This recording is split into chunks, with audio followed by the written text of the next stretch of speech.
भारत के पड़ोस में ये ईरान के अंदर एक बड़ी हलचल मच गई है और जनरेशन जेड यहाँ पर उतर गया है। किसके खिलाफ? खामनेई के खिलाफ। लेकिन ईरान किसकी तरफ दौड़ा है? ईरान भारत की तरफ दौड़ा है और भारत से कह रहा है भारत कोई प्रैक्टिकल सॉल्यूशन निकालो। आखिरकार क्या हो रहा है यहाँ पर? क्या बड़े बदलाव हो रहे हैं? क्या यहाँ इजराइल और अमेरिका का एक्शन शुरू हो गया है? और भारत को इन सब से बहुत ज्यादा सीखने की जरूरत क्यों है? जियोपॉलिटिक्स में बहुत कुछ चल रहा है। हमेशा की तरह वर्ल्ड मिरर के इस एपिसोड में जानने को मिलेगा बहुत कुछ, इसलिए वीडियो को अंत तक जरूर देखें। दो देश ईरान और वेनेजुएला, इन दोनों के पास एक बड़ा खजाना और वो खजाना है तेल। लेकिन ये तेल इन दोनों देशों के लिए सबसे बड़ी मुसीबत बनी और उस मुसीबत को और भी ज्यादा बढ़ा दिया अब आगे इनके अपने ही देश में किए गए एक्शन का। मैंने कई बार अपनी कहावतों में कहा है भूखे पेट भजन न होइए गोपाला। जब जनता का पेट नहीं भरता है ना तो बड़े बड़े साम्राज्य को उखाड़कर फेंक देती है जनता। अब ऊपर बैठा हुआ इंसान चाहे बहुत अच्छा हो या बहुत बुरा हो। ईरान के साथ समस्या ये है कि ईरान जो कभी बहुत ही मॉडर्न तरीके से रहा है, जब ईरान में राजशाही थी तो उस समय ईरान बहुत मॉडर्न तरीके से रहता था, खुले तरीके से रहता था। लेकिन फिर इस्लामिक क्रांति हुई और खामनेई सत्ता पर बैठ गए। खामनेई के सत्ता पर बैठने के बाद इस्लामिक नियमों को लागू किया गया,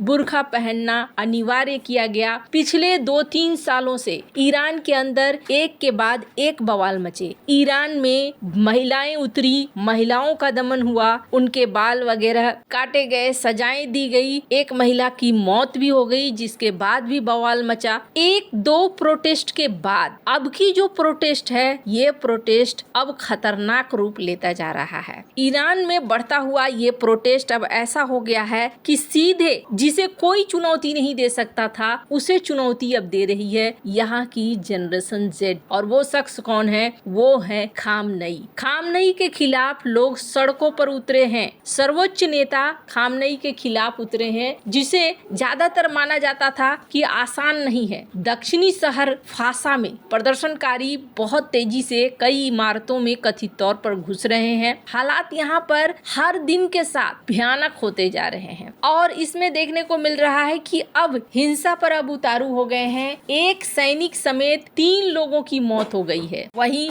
20 लोगों को गिरफ्तार भी कर लिया गया है। अब कहा क्या जा रहा है? कहा यह जा रहा है कि पहले तो जो जनता थी, पिछले प्रोटेस्ट में देखने को मिला कि ईरान ने काबू पा लिया। हो क्या रहा है? हर प्रोटेस्ट के बाद ऐसा लग रहा है जैसे चीजें संगठित हो रही हैं, संगठित होकर प्रशासन के खिलाफ आ रही हैं। अभी जो प्रोटेस्ट है, इस मैप को अगर देखें, आधिकारिक मैप नहीं है ये, लेकिन सोशल मीडिया पर जो चीजें आ रही हैं उसके अनुसार ये प्रोटेस्ट कई जगहों में फैलता जा रहा है। क्यों फैल रहा है? जनता क्यों उतरी है? तो सवाल यहाँ पर 2 हैं। पहला सवाल कि जनता को चाहिए आर्थिक तौर पर खुलापन, महंगाई नहीं चाहिए उन्हें। काफी लंबे समय से लोग महंगाई में जी रहे हैं, आर्थिक बदहाली है। अब ये आर्थिक बदहाली क्यों है? आर्थिक बदहाली के पीछे एक बड़ा कारण है प्रतिबंध। और ये प्रतिबंध किसने लगाया है? ये लगाया है अमेरिका ने। वेनेजुएला के ऊपर भी प्रतिबंध लगे, ईरान के ऊपर भी प्रतिबंध लगे। डोनाल्ड ट्रंप प्रशासन में आकर ये प्रतिबंध और कड़े हो गए। अब तो सेकेंडरी प्रतिबंध भी लगने लगे। अब ये सेकेंडरी प्रतिबंध क्या है? होता क्या था, जब तेल पर बैन लगा तो वेनेजुएला और ईरान जैसे देश क्या करते थे? शैडो फ्लीट का इस्तेमाल करते थे। अपना टैंकर से इन्होंने भेजा,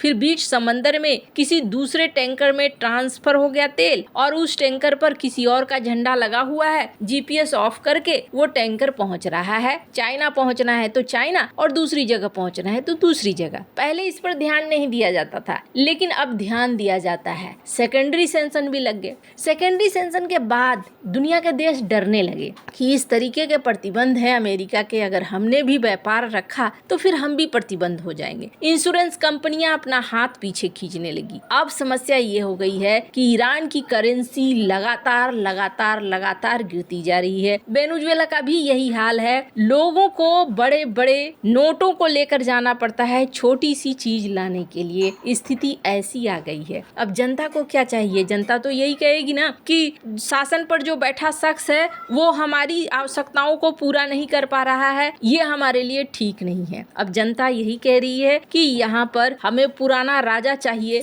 ये नहीं चाहिए। अब दूसरी बड़ी चीज क्या है, ईरान के साथ यहाँ पर जिस तरीके से धार्मिक पाबंदियां लोगों के ऊपर लगाई गई ना, एक तो आर्थिक बदहाली, ऊपर से सख्त धार्मिक शासन, इसके खिलाफ भी लोग हैं। वो चाहते हैं कि उनको व्यक्तिगत आजादी मिले। ये तो रहा इनके घर का मामला, और घरेलू मामले में ईरान इस तरीके से उलझा हुआ है। अब है बाहर का मामला। आपको याद होगा इजराइल के नेतन्याहू मिलने गए थे अमेरिका के राष्ट्रपति डोनाल्ड ट्रंप से, और कहा गया कि इजराइल के पीएम का कहना है कि भाई वो बहुत तेजी से न्यूक्लियर मिसाइल बना रहा है, हमें एक्शन लेना होगा। डोनाल्ड ट्रंप ने साथ आकर कहा कि अगर ऐसा है तो हम तुम्हारा साथ देंगे और उस पर हमला हो सकता है। तो यहाँ बाहरी कारक भी है। अब ईरान के साथ सीन क्या हो रहा है, जो घरेलू समस्या है शो है, इन्होंने काफी सारा पैसा हथियारों में भी झोंका, इसके वजह से भी इनके लिए आर्थिक समस्याएं आ रही हैं। काफी सारा पैसा प्रॉक्सी वॉर में भी भेजा, जिसकी वजह से इनको समस्याएं आ रही है।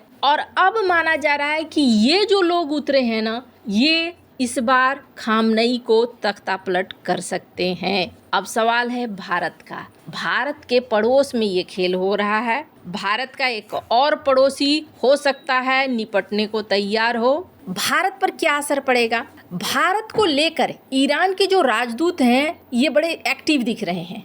स्क्रीन पर एक आर्टिकल देखिए। पहली बात तो ये कह रहे हैं कि काउंटर टेररिज्म के लिए हम आपके साथ हैं अगर आतंकवादियों को हटाना है तो। वहीं दूसरी तरफ ये कह रहे हैं कि चाबहार पोर्ट का कोई प्रैक्टिकल सॉल्यूशन निकालो यार। अब समस्या ये है कि प्रैक्टिकल सॉल्यूशन भारत कैसे निकाले, भारत के पास क्या है? तो ये चाहते हैं कि भारत यहाँ पर चाबहार पोर्ट को लेकर अमेरिका से बात करे, इजराइल से बात करे, कूटनीतिक चीज़ें करें, ब्रिक्स में एक्टिव हो और भी कई देशों में हो। ये भारत से एक तरीके से हेल्प चाह रहे हैं कि इस मुद्दे पर हेल्प मिले। अब यहाँ समस्या क्या है, एक तरफ भारत का दोस्त इजराइल है, दूसरी तरफ ईरान के साथ भी भारत की दोस्ती रही है। और अभी इजराइल की बात करें तो इजराइल ने आरोप भी लगाया है कि हथियार ईरान सप्लाई कर रहा है और क्रिप्टो के बदले में हथियार सप्लाई कर रहा है। आने वाले दिनों में आपको ईरान के खिलाफ बहुत सारी चीज़ें देखने को मिल सकती हैं। अगर ईरान में तख्ता पलट हो जाता है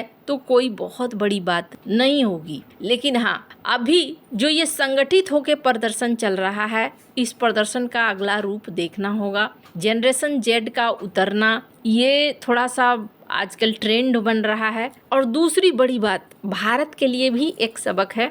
भारत को अपनी आर्थिक स्थिति मजबूत करनी होगी, वरना जनता को खाना चाहिए और महंगाई कम चाहिए। ये बात दुनिया भर में समझ में सभी को आ रही है। भारत के ऊपर भी कहीं ना कहीं आर्थिक दबाव बन रहा है। इस आर्थिक दबाव को हटाने के तरीके ढूंढने होंगे, जो भारत कर भी रहा है। कई देशों के साथ एक्टिव तौर पर फ्री ट्रेड एग्रीमेंट वगैरह की बात कर रहा है। आपको क्या लगता है इन सब मामले में, आपकी क्या राय है? कमेंट कर जरूर बताएं। जल्द मिलते हैं अगले वीडियो में नई खबर के साथ।